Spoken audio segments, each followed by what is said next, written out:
Rohingya ক্রাইসিসটা global যে ডিসকাশনের ম্যাপের থেকে আসলে দূরে চলে গিয়েছিল, মানুষের মেমোরিতেই ছিল না যে এটা একটা বড় একটা ক্রাইসিস, বড় একটা হিউম্যানিটেরিয়ান ক্রাইসিস। এবং এখানে যে বাংলাদেশকে যে 10 লক্ষের উপর রোহিঙ্গাকে যে বাংলাদেশের লুক আফটার করতে হচ্ছে, এই পুরো জিনিসটা গ্লোবাল যে কোনো ডিসকাশনে ছিল না।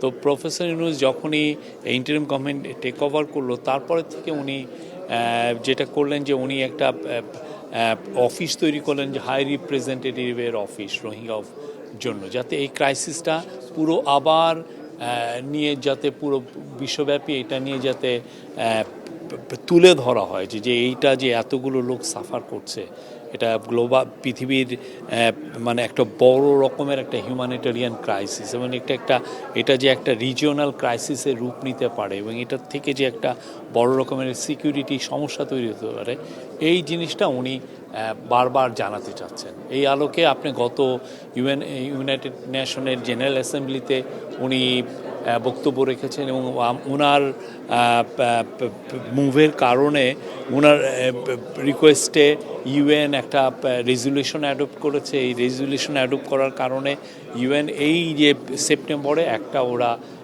রোহিঙ্গাদের উপরে আলাদা একটা ডিসকাশন করবে, এটা একটা কনফারেন্স হবে রোহিঙ্গাদের উপরে, এবং ওয়ার্ল্ডের আমরা আশা করছি 170টার মতো দেশ এইখানে পার্টিসিপেট করবে আমাদের।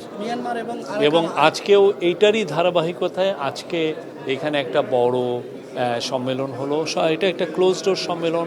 সেখানে প্রফেসর ইউনূস আবার তুলে ধরেছেন যে কি ধরনের এই রোহিঙ্গা ক্রাইসিসটা এখন কোন পর্যায়ে আছে, আমাদের কি করণীয়।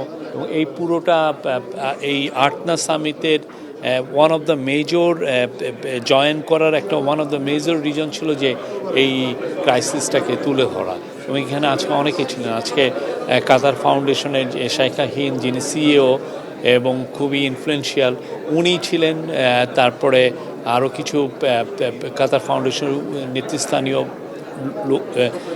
অফিসিয়াল ছিলেন, তারপরে গাম্বিয়ার ফরেন মিনিস্টার ছিলেন। আপনি জানেন গাম্বিয়া হচ্ছে ইন্টারন্যাশনাল ক্রিমিনাল কোর্টে যেখানে মায়ানমারকে জেনোসাইডের জন্য অ্যাকিউজ করা হয়েছে, গাম্বিয়ার কিন্তু ওআইসির হয়ে ওরাও একটা পার্টি হয়েছেন এটাতে, এই কেসটাতে। তো গাম্বিয়ার এখানে একটা রোল আছে, গাম্বিয়াও তুলে ধরেছেন যে না, এই ক্রাইসিসটা আসলে সবাইকে নিয়ে বলতে হবে, এটা নিয়ে বারবার বলতে হবে, এবং এই লোকদলকে ভুলে যাওয়া চলবে না। এবং এই আজকে প্রফেসর ইউনূস এটা বলেছেন, আমাদের ন্যাশনাল সিকিউরিটি অ্যাডভাইজার এবং আমাদের যিনি high representative of Rohingya affairs doctor Khalilur Rahman, উনি কথা বলেছেন, জাপানি একজন এক্সপার্ট ছিলেন উনি কথা বলেছেন, এবং অন্যান্য অফিসিয়ালরা বলেছেন। এটা একটা খুবই আমি বলবো যে সফল একটা প্রোগ্রাম ছিল, এবং আমরা আশা করছি পুরো স্লোলি বা স্টিলিলি আমরা বলবো যে এই ক্রাইসিসটা নিয়ে আবার ইন্টারন্যাশনালি কথাবার্তা হচ্ছে। এবং এটার একটা বড় আমরা সাফল্য পেয়েছি বিমস্টেক মিটিংয়ে, যেখানে আমাদের হাই রিপ্রেজেন্টেটিভের সাথে মায়ানমার ফরেন মিনিস্টারের একটা কথা হয়েছে। ওইখানে মায়ানমার ফরেন মিনিস্টার কিন্তু জানিয়েছেন যে তারা 1,80,000 রোহিঙ্গার কে তারা ক্লিয়ারেন্স দিয়েছে তারা যে রোহিঙ্গা। এবং এর ফলে আমরা আশা করছি যে এইটা একটা ধাপ, এটা অনেকগুলো ধাপের একটা ধাপ, যে এইটা আমাদের রিপ্যাট্রিয়েশনের দিকে এইটা আমাদেরকে হেল্প করবে। কাতারের দিক থেকে আমাদের রোহিঙ্গা পিসফুল রিপ্যাট্রিয়েশনের ক্ষেত্রে কাতারের দিক থেকে কাতার ফাউন্ডেশন তো আমাদেরকে অনেক হেল্প করছে। কাতার ফাউন্ডেশন এখানে এলপিজি যেটা রোহিঙ্গাদেরকে আমরা দেই, আপনি জানেন আশেপাশে খুব ক্রিটিক্যাল বন ছিল এই রোহিঙ্গা ক্যাম্পের। এখন এই বনকে আমাদের যদি সেভ করতে হয়, সেই জন্য আমাদের ব্যবস্থা নিয়েছি যাতে রোহিঙ্গারা যাতে এলপিজি দিয়ে তাদের কুকিং কাজগুলো করতে পারে। তো এলপিজি যারা দিচ্ছেন পুরো বিশ্বে অনেকে ফান্ডিংটা করছেন, তার মধ্যে কাতার ফাউন্ডেশন একটা মেজর ফান্ড, কাতার চ্যারিটি, কাতার ফাউন্ডেশন এখানে মেজর, ওরা হেলথে অনেক ইনভেস্ট করছেন।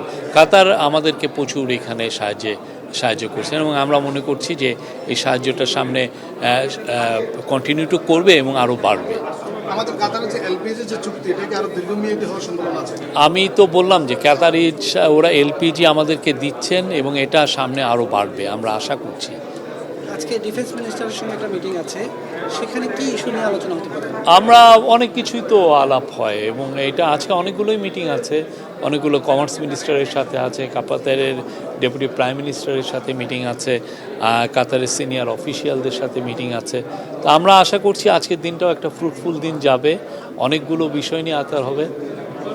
আমরা আশা করছি যে বাংলাদেশের স্বার্থ সংশ্লিষ্ট সমস্ত জিনিসই আমরা এই মিটিংগুলোয় তুলে ধরা হবে।